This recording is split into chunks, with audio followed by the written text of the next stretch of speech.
Assalamualaikum warahmatullahi wabarakatuh. Ya ikhwan, kita akan menceritakan tentang kisah keislaman Hamzah, singa Allah yang mengagumkan. Dari Sirah Nabawiyah karya Syekh Syafiur Rahman Al-Mubarakfuri diceritakan sebuah kisah mengagumkan, yaitu masuk Islamnya Sayyidina Hamzah radhiyallahu anhu, paman Rasulullah sallallahu alaihi wasallam. Sayyidina Hamzah memeluk Islam di saat situasi Makkah sedang memanas, ketika Nabi Muhammad Shallallahu Alaihi Wasallam dan para sahabat menderita akibat teror dan penindasan kaum musyrikin Quraisy. Allah Ta'ala mencurahkan seberkas cahaya dengan masuk Islamnya Hamzah bin Abdul Muttalib radhiyallahu anhu. Beliau dijuluki singanya Allah Azza wa Jalla, Asyhadullah, karena keberaniannya membela agama Islam. Beliau masuk Islam di penghujung tahun ke-6 kenabian, tepatnya bulan Zulhijjah. Adapun sebab keislaman Sayyidina Hamzah adalah ketika suatu hari Abu Jahal melewati Rasulullah di Bukit Safa.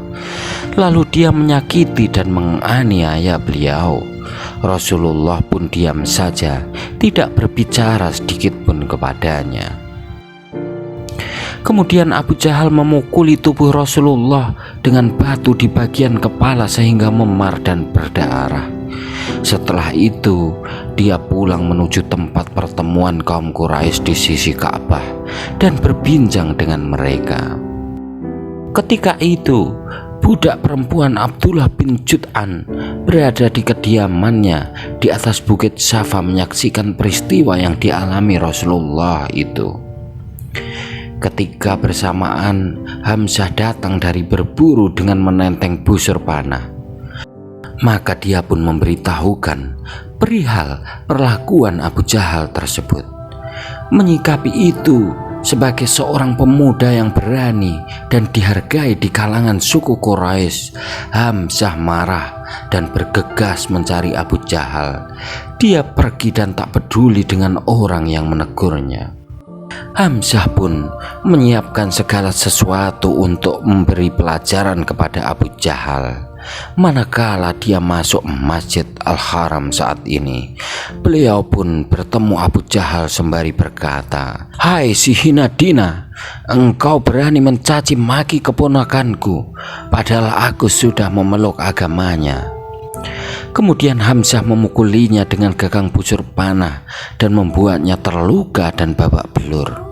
Melihat itu, sebagian orang-orang dari Bani Mahzum dari suku Abu Jahal terpancing emosinya, dan begitu pula dengan orang-orang dari Bani Hashim dari suku Hamzah. Abu Jahal pun melerai dan berkata, "Biarkan Abu Immarah, julukan Hamzah, sebab aku memang telah mencaci maki keponakannya dengan cacian yang amat jelek." Ya ikhwan, keislaman Hamzah awalnya sebagai pelampiasan rasa percaya diri seseorang yang tidak sudi dihina oleh tuannya. Namun kemudian Allah melapangkan dadanya. Beliau kemudian menjadi orang yang berpegang teguh dengan Al-Urwatul Wusqa dan menjadi bagian kaum muslimin. Ketika Hamzah masuk Islam, kaum musyrikin Quraisy mulai mengurangi gangguan mereka terhadap Rasulullah dan para sahabat. Mereka sadar Hamzah akan menjadi pelindung Nabi dan kaum muslimin apabila mereka ganggu. Semua orang mengakui kehebatan Hamzah karena punya ketangkasan, bermain pedang, berkuda dan memanah. Tak seorang pun yang berani berhadapan dengan Hamzah ketika perang. Begitulah Allah meninggikan dan memuliakan derajat orang-orang yang dicintainya. Hamzah wafat ketika perang Uhud.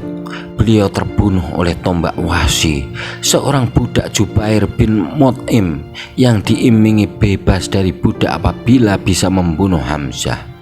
Rasulullah Shallallahu Alaihi Wasallam ikut sedih ketika mendengar kewafatan Sayyidina Hamzah. Saat perang Uhud, Rasulullah berdiri di hadapan jasad pamannya yang terluka parah. Beliau berkata, seandainya saja Safiyah tidak menemukan jasadnya, pasti dia akan meninggalkannya hingga Allah Ta'ala mengumpulkannya di perut binatang buas atau burung. Rasulullah Shallallahu Alaihi Wasallam bersabda, penghulu para syuhada pada hari kiamat adalah Hamzah bin Abdul Muthalib. Riwayat Al-Hakim. Ketika Sayyidina Hamzah wafat, turunlah ayat Al-Quran di mana Allah Azza wa Jalla berfirman, janganlah kamu mengira bahwa orang-orang yang terbunuh di jalan Allah Azza wa Jalla mati. Mereka hidup di sisi Allah, mereka diberi rezeki. Surat Ali Imran 169. Ibnu Abbas radhiyallahu anhu berkata, ayat ini turun berkenaan dengan wafatnya Hamzah radhiyallahu anhu dan para sahabat.